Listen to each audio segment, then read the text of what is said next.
Today I'm going to read just 5 verses of Psalm 18. This psalm is like 45 verses long, and you don't need to hear it twice, because basically Psalm 18 is chapter 22 of 2 Samuel. Okay. Almost 50 verses. Okay. So the first 5 verses of Psalm 18. I love you, O Lord, my strength. The Lord is my rock, my fortress, and my deliverer. My God, my rock in whom I take refuge, my shield and the horn of my salvation, my stronghold. I call upon the Lord who is worthy to be praised, so I shall be saved from my enemies. The cords of death encompassed me. The torrents of perdition assailed me. The cords of Sheol entangled me. The snares of death confronted me. 2 red Bibles and the exact verbiage. Why always go red?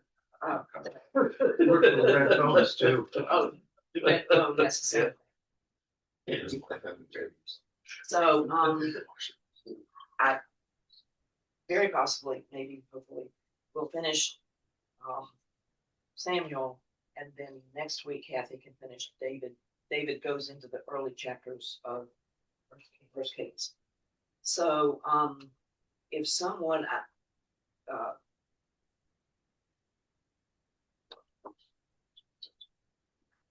I need 3 of y'all, because this is so long.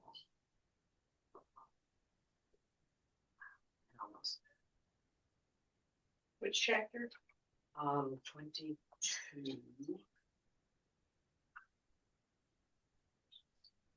It's interesting that this part of the page tells you something. This part of the page explains what it tells you. Yeah.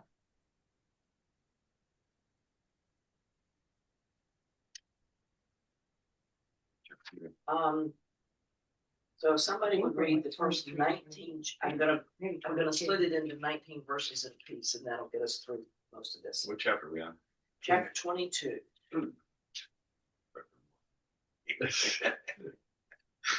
I'm just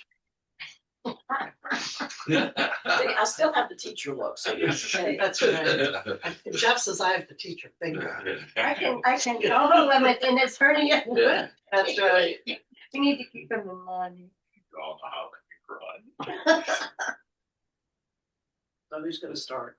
I can start. You want Okay. first 19, did you say? First 19. Okay. David spoke to the Lord the words of this song on the day when the Lord delivered him from the hand of all of his enemies and from the hand of Saul. He said, "The Lord is my rock, my fortress, and my deliverer, my God, my rock, in whom I take refuge, my shield and the horn of my salvation, my stronghold and my refuge, my Savior. You save me from violence. I call upon the Lord who is worthy to be praised, and I am saved from my enemies. For the waves of death encompassed me, the torrents of perdition assailed me. The cords of Sheol entangled me. The snares of death confronted me. In my distress, I called upon the Lord. To my God I called. From his temple he heard my voice, and my cry came to his ears. Then the earth reeled and rocked. The foundations of the heavens trembled and quaked, because he was angry. Smoke went up from his nostrils, and devouring fire from his mouth. Glowing coals flamed forth from him. He bowed the heavens and came down. Thick darkness was under his feet. He rode on a cherub and flew. He was seen upon the wings of the wind. He made darkness around him, a canopy, thick clouds, a gathering of water. Out of the brightness before him, coals of fire flamed forth. The Lord thundered from heaven. The Most High uttered his voice. He sent out arrows and scattered them, lightning and routed them. Then the channels of the sea were seen. The foundations of the world were laid bare at the rebuke of the Lord, at the blast of the breath of his nostrils. He reached from on high, he took me, he drew me out of mighty waters. He delivered me from my strong enemy, from those who hated me, for they were too mighty for me. They came upon me in the day of my calamity, but the Lord was my stay. Okay, if somebody else would read 20 through 38.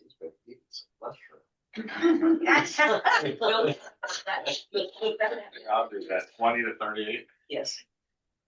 He helped me out of danger. He saved me because he was pleased with me. The Lord rewards me because I do what is right. He blesses me because I am innocent. I have obeyed the law of the Lord. and I have not turned away from my God. I have observed all his laws. I have not disobeyed his commands. He knows that I am faultless, that I have kept myself from doing wrong. And so he rewards me because I do what is right, because he knows that I am innocent. O Lord, you are faithful to those who are faithful to you, and completely good to those who are perfect. You are pure to those who are pure, but hostile to those who are wicked. You save those who are humble, but you humble those who are proud. 28, right? 38. 38. Oh, you, Lord, are my light.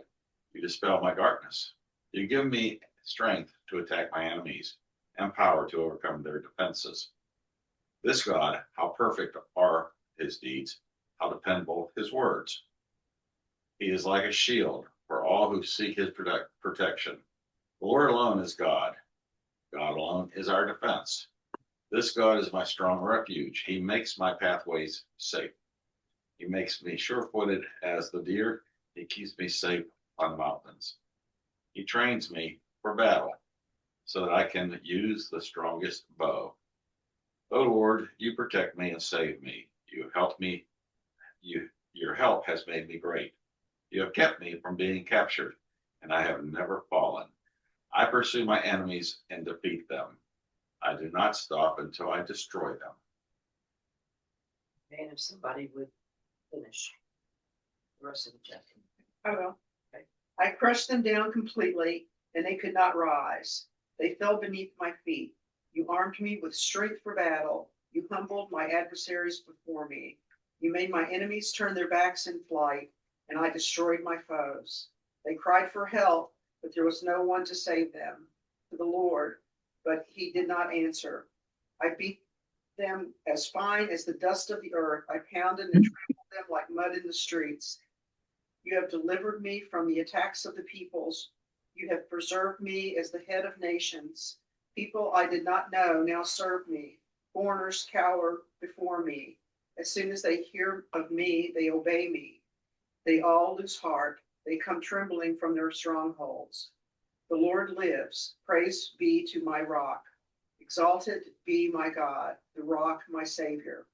He was the God who avenged me, who puts the nations under me, who sets me free from my enemies. You exalted me above my foes, and a violent man you rescued me. Therefore I will praise you, Lord, among the nations. I will sing the praises of your name.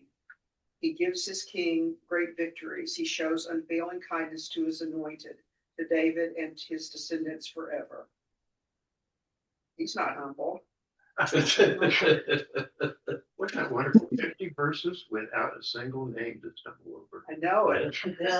Oh, we make up for that Yeah. before we leave here this morning. Oh, yeah. Yeah. Yeah, don't get cocky over there. Okay, so Saving those verses. Remember, you have to, Tom, remember, you have to live with her. It's a blessing. Oh. okay.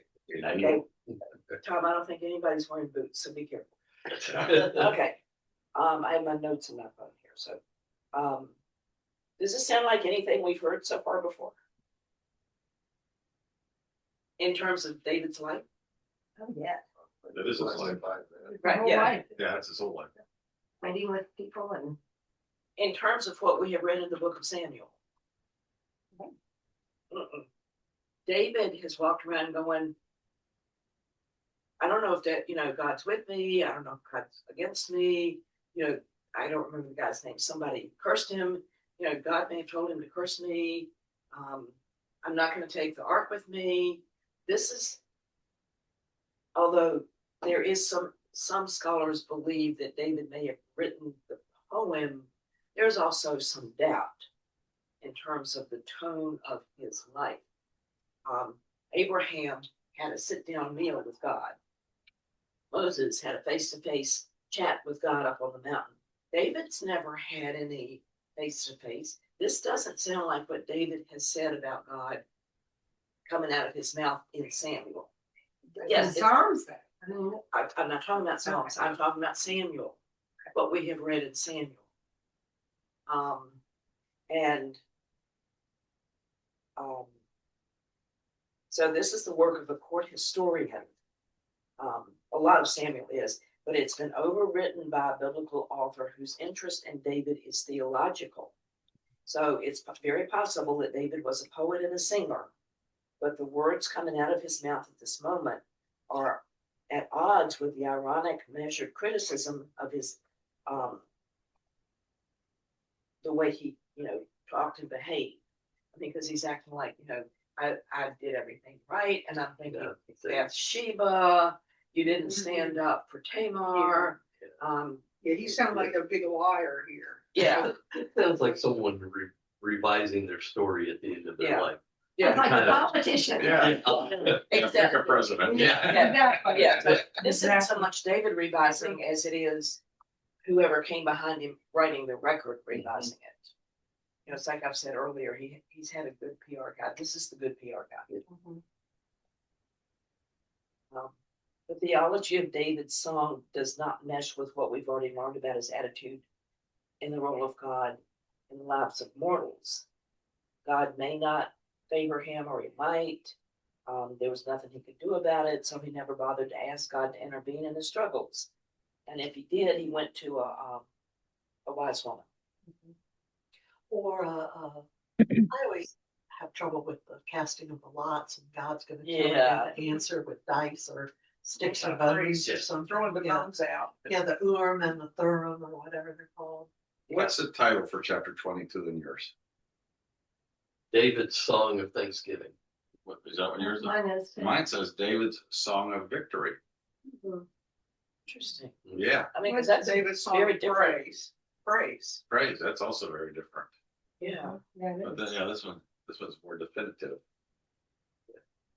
It's interesting because, as we went through Samuel, it was, kind of the story you get in the Old Testament a lot. Yeah. Things are going well while the leaders and the people are following God, then they start to stray from God and things all fall to pieces. And then they, oh, maybe we should come back to God. So, the whole Old Testament, you're just doing, this roller coaster. Well, one of the things that flashed through my mind as I'm listening to the other readings in this is it sounds like a young child just before they're about to be whacked by their parents. It has to that. It's And that could be what he's afraid of. He's getting near the end. Yeah. it's Yeah. But it's almost like he was trying to take these, Yeah. valleys and mountaintops and just make it a prairie. Everything's nice and smooth, and I, always did what I was supposed to do, and God was always there, and I always looked to him, and yeah. I love you. don't hit me so hard. Yeah. I'm thinking about my sister. I was the good one. I got a few spankings, but my sister got switched. I mean, she got old enough. Mama, go get a switch. Oh, yeah. I remember that. Yeah, and so she wants to bring the skinniest switch, and if it's not big enough, you got to go back and get a bigger switch. So what's the right, what's the smallest switch I can get away with here? So yeah. Okay. So some more stuff continues. The Bible, the writer here is, it appears that he's kind of written off the rest of David's life. David's still alive, obviously, but some of this is like, this is tying up the loose ends of chapter 2 early. So if someone, I need to cut this next one in there, would read. This is a president looking to make their legacy and ignoring everything, Yeah. all the No bad stuff reality. they've done. Yeah. Let it be known that I didn't say it. Okay. Yeah. I am not. Yeah. Yeah. Okay. So if someone would read, let's cut this and just do it in half. Somebody read 20 verses, and the next person can do 19 verses. I'll take it. Start here and go for 19. Oh, I see what you're set up on the names. Yeah, this is- And these are the last words of David. Thus spoke David, son of Jesse. Thus spoke the man raised on high, anointed of the God of Jacob, and a sweet singer of Israel. The Lord's Spirit has spoken in me, his utterance on my tongue. The God of Israel has said to me, the rock of Israel has spoken. He who rules men, just who rules in fear of God. Like morning's light when the sun comes up, morning without clouds, from radiance, from showers, grass from earth. For it is not thus my house with God. An eternal covenant he gave me, drawn up in full and guaranteed. For all my triumph and all my desire, will he not bring me to bloom? And the worthless man is like a thorn uprooted, every one. They cannot be picked up by hand. Should a man touch them, he must get himself iron or the shaft of a spear, and in fire they will utterly be burned where they are. These are the names of the warriors of David. Oh, yeah. Joseph, Basabeth, a Al-Shemanite, head of the three. He is Adino, the Ezonite. He brandished his spear over 800 slain at a single time. And after him, Eleazar, son of Dodo, son of the three warriors of David, when they insulted the Philistines, gathered there for a battle, and the Israelites decamped. He arose and struck down Philistines until his hand tired, and his hand stuck to the sword. And the Lord wrought a great victory on that day, and the troops came back after him only to strip the slain. And after him, Shema, son of Agai, and the Arite, Agai the Arite. And the Philistines gathered at Lehi, and there was a plot of land there full of lentils, and the troops had fled before the Philistines. And he took a stand in the plot and saved it and struck down the Philistines. And the Lord wrought a great victory. And 3 of the 30 at the head went down in the harvest to David at the cave of Adullam, with the Philistines' force camped in the valley of Rephaim. And David was then in the stronghold of and the Philistines' garrison, and then at Bethlehem. And David had a craving and said, who will give me water to drink from the well of Bethlehem, which is by the gate? And the 3 warriors broke through the Philistine camp and drew water from the well of Bethlehem, which is by the gate, and they bore it off and brought it to David. But he would not drink it, and he poured it out in libation to the Lord. And he said, far be it from me that I should do such a thing. Shall I drink the blood of men who have gone at the risk of their lives? And he would not drink it. These things did the 3 warriors do. And Abishai, brother of Job, and son of Zariah, he was chief of the 30, and he brandished his spear over 300 slain, and he had a name with the 3. At 119. Yeah. Yeah, just stop I have no idea what I just read. Yeah. I think I sneezed a couple of times. Okay, who's brave enough to finish the chapter? I can do it. Okay. I'm picking up at 19. Mhm. Yeah, I'll reread 19. He was the most renowned of the 30 and became their commander, but he did not attain to the 3. Benaiah, son of Jehoiada, was a valiant warrior from Cobzeel, a doer of great deeds. He struck down 2 sons of Ariel of Moab. He also went down and killed a lion in a pit on a day when snow had fallen. He killed an Egyptian, a handsome man. The Egyptian had a spear in his hand, but Benaiah went against him with the staff, snatched the spear out of the Egyptian's hand, and killed him with his own spear. Such were the things Benaiah, son of Jehoiada, did, and won a name beside the 3 warriors. He was renowned among the 30, but he did not attain to the 3, and David put him in charge of his bodyguard.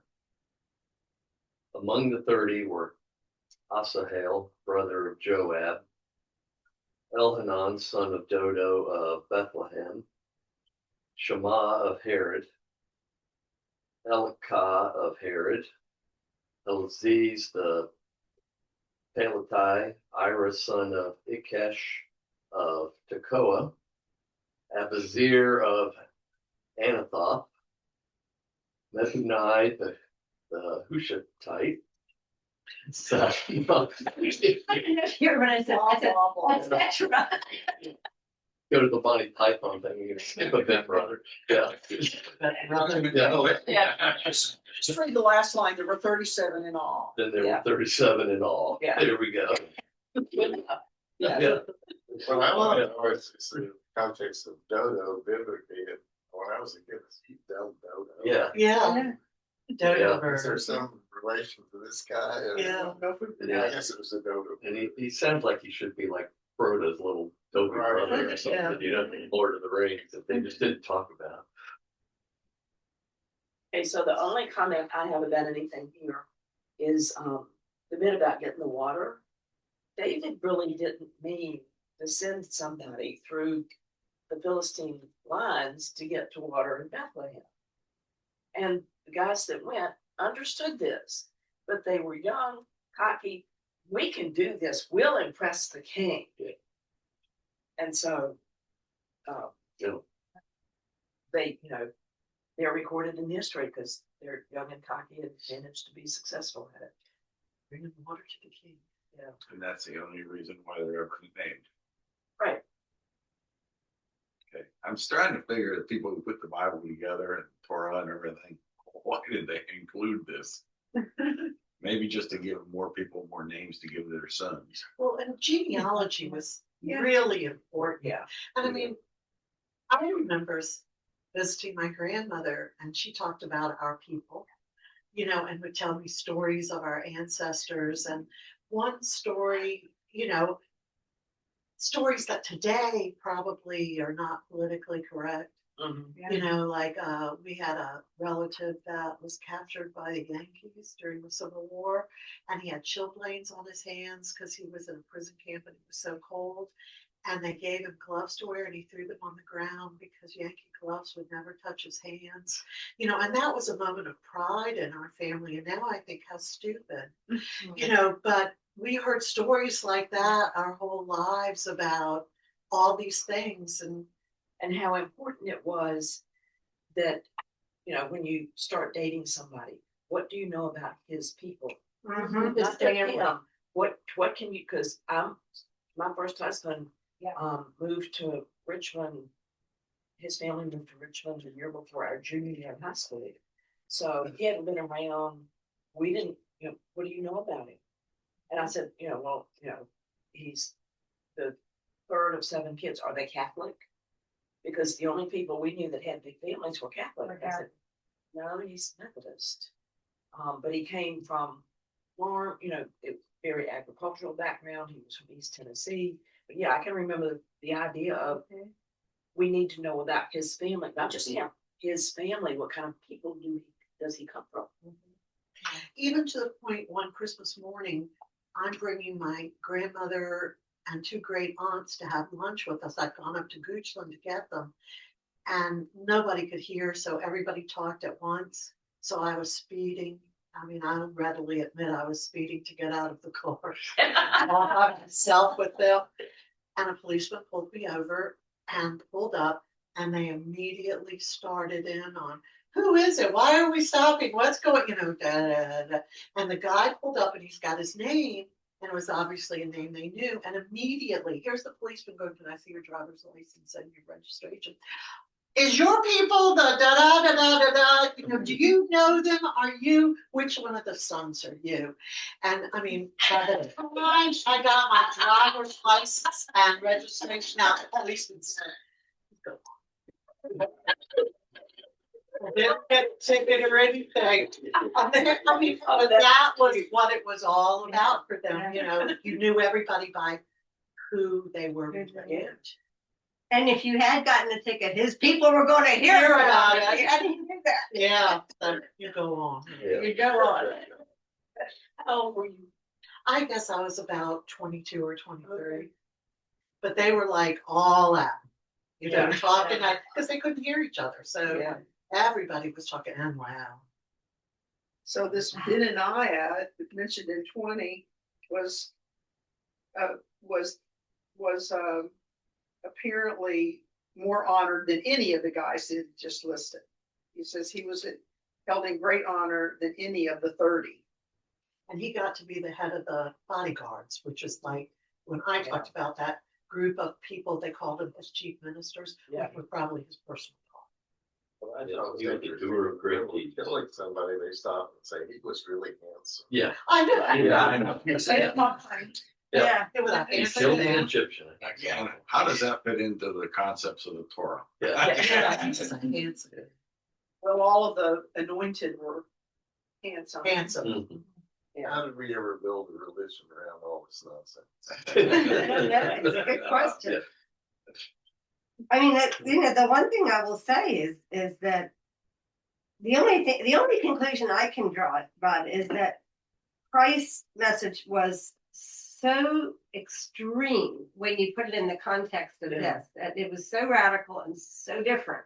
Because we just had a sermon today at the early service about love and what that means, and a big part of that is to love your enemies. And we, here we're talking about killing handsome Egyptian men and rah. The more people you kill, the better. Well, an eye for an eye was actually an improvement over what they were doing, because that at least made the punishment equal to the crime. And previous to that, the punishments were way out of line in terms of being appropriate. So I mean, for me, the only way I can really reconcile all this is by thinking this is the way it was. And when Christ came, his message was so different and so radical. And that's what we're called. Well, and I think that we're human and we're getting this message from God still today, and it has to get filtered through who I am. Yeah. I mean, he's sending out a pure message. Yeah. By the time it filters through who I am as a human being with my faults and my sins and my baggage that I carry around and what I speak, and I try to do what he wants, but I'm sure there are people that go, if that's what it's like to be a Christian, I don't want to be one. Where I hope there's fewer of those than those that look at me and say, there's a joy there I'd like to know. Mm-hmm. But I think the same is true. I always say, I'm so glad I know God post-resurrection. Yeah. I'm not sure I would have believed or appreciated the God of the Old Testament. Maybe the Eden God. I think the God of the Old Testament is a more natural fit for human nature, because we are sort of vengeful, jealous, envious people. And that's what the God of the Old Testament and the way people lived back then. I mean, you were one of the three. If you had killed umpty on people and chopped off heads and disemboweled people and all that kind of stuff, that's what made you rah, great warrior, But even when God punished, one of my professors in college used to say, a righteous remnant always remained. He'd wipe out Israel except for a righteous remnant. He was never going to destroy his chosen people all the way to the ground so salt you'll never exist again. There was a remnant and he'd bring them back. I forgive you. Let's try again. I forgive you. Let's try again. And finally, by the time of Jesus was, you're never gonna get it right. So let me send the final sacrifice, the final expiation for sin. And forever now, I will look at you through the eyes of this sacrifice, not doves, not lambs, not bulls, not any of that, but through the blood of my son. And that's the only way we finally get it. I mean, he surely showed that he loved Israel. Don't get it. Yeah, or not get it. Yeah. He keeps, he surely loved Israel. He kept bringing them back, bringing them back, bringing them back. Well, but in 22, was that was the one that was praise or Yeah, the that was the praise, victory? yeah. Okay, the next one was David's last words. And then 24 is going to start with, again, the anger of the Lord burned against Israel. And I kept going back. And what got him mad this time? I don't know. Because Will burn. Yeah, it doesn't say. because David's just spent 2 chapters in Yeah. victory or praising, and Yeah, my footnote says the reason for God's wrath is entirely unspecified, and attempts to link it to events in the preceding narrative are quite unconvincing. In fact, this entire narrative unit, which some scholars claim is itself a composite, is strikingly different in theological assumptions and its imagination of narrative situation and characters, blah, blah, blah, blah, blah. Yeah, so this next chapter doesn't make a lot of sense either. And with that segue, who would like to read first 12 chapters verses? There are a lot of let me look to names. see if there are No no names. No, we're done with the name. There may be 2, but the long list is done. What's your title for this chapter? This is David enrolls the fighting men. Okay. David's census of Israel and Judah. Yeah, David takes a census. Okay. Yeah. And how far do you want me to read? Apparently, only Huh? Let me see. only If men. I can cut it in half. Fighting age. Well, that's the right way. How about 12? Again, the anger of the Lord was kindled against Israel, and he incited the people of Israel and Judah. So the king said to Joab and the commanders of the army who were with him, "Go through all the tribes of Israel from Dan to Beersheba and take a census of the people so that I may know how many there are." But Joab said to the king, "May the Lord your God increase the number of the people 100-fold, while the eyes of my Lord the king can still see it. But why does my Lord the king want to do this?" But the king's word prevailed against Joab and the commanders of the army. So Joab and the commanders of the army went out from the presence of the king to take a census of the people of Israel. They crossed the Jordan and began from Aurora, and from that city that is in the middle of the valley toward Gad and on to Jazer. Then they came to Gilead and to Kadesh in the land of the Hittites. And they came to Dan, and from Dan they went to Sidon, and came to the fortress of Tyre and to the cities of the Hivites and Canaanites, and they went out to the Negeb of Judah at Beersheba.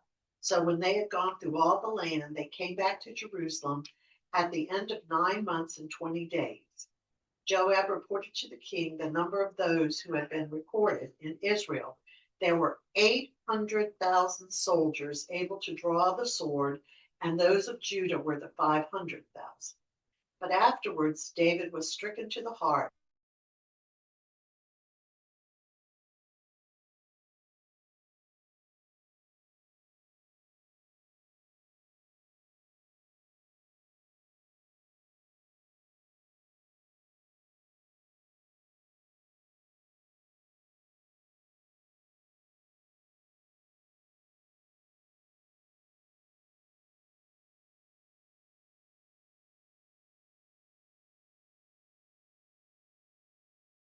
Hey, Jan.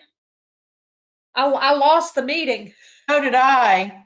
Yeah, I did. All of a sudden, they were like froze. Yeah, they froze and then they disappeared. Yeah, so I guess it's almost time to get off. So, Well, have a happy Mother's Day. yes, happy Mother's Day to you. Been doing okay? Yeah. Everybody's been fine. We're all Good, headed good. over to my mother's house today. She's 95. Oh, good. Yeah, yeah. Yep. Mom would have been 96 in April. Yeah. Your Yep. parents were so lovely. Yeah, I miss them. I mean, I know my son does too. He misses them a lot. Yeah, I think about them every time I walk in the neighborhood. Yeah. Hey, is Bobby Smith still living across from you? Yeah, she sure is. Oh, and she's doing okay or?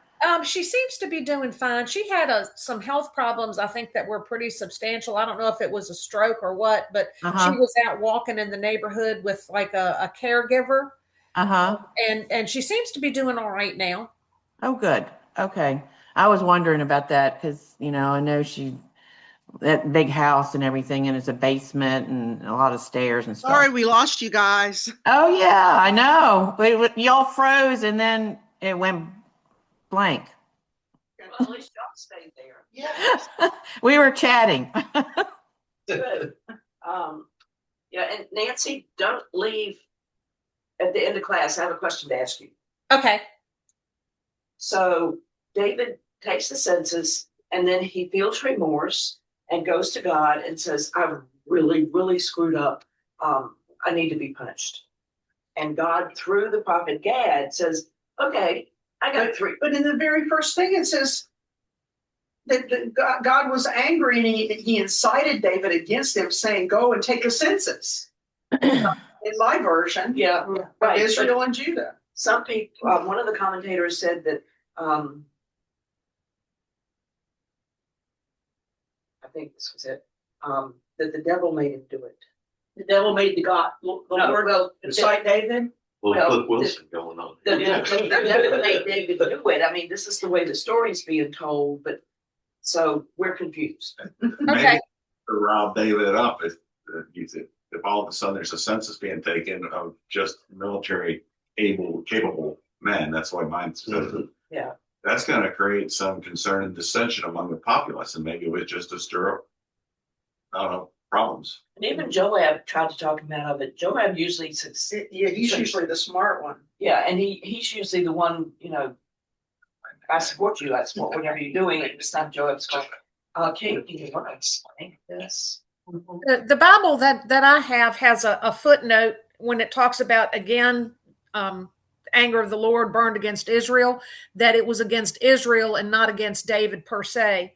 And later on it says that the census, David's military census, does not appear to have been prompted by any immediate external threat. Since he wanted to know how many there are, it is evident that his action was motivated either by pride in the size of the empire he had acquired or by reliance for his security on the size of the reserve of manpower he could muster in an emergency, or more likely both.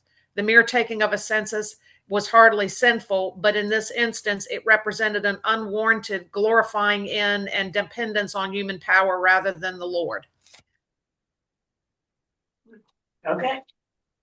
Thank you for that. So anyway, and my book Bible also says the Lord was kindled against Israel, not against David.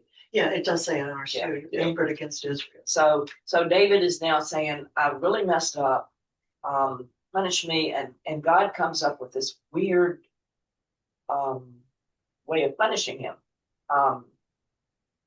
Tom, who wants to read the last 12 verses? I think I could do that. Okay. Since you're the only one. Oh, wait a minute, low battery.